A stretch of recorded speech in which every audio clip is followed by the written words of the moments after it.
southwestern Georgia, Whitfield County in northwestern Georgia, southeastern Walker County in northwestern Georgia, Gordon County in northwestern Georgia, northwestern Pickens County in north-central Georgia, eastern Chattooga County in northwestern Georgia, northwestern Salem County in north-central Georgia, northern Barlow County in northwestern Georgia, until 1 a.m. Eastern Daylight Time.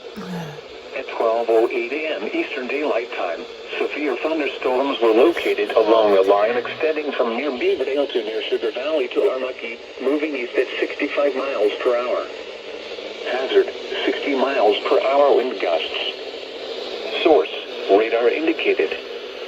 Impact, expect damage to roofs, siding, and trees.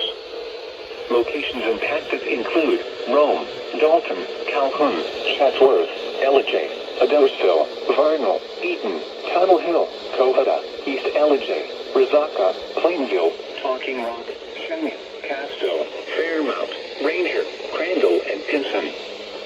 For your protection, move to an interior room on the lowest floor of a building. Still flashing. If you see wind damage, hail, or flooding, wait until the storm has passed, and then call the National Weather Service toll-free at 1-866-7-634-466 or tweet us your report at NWS Atlanta.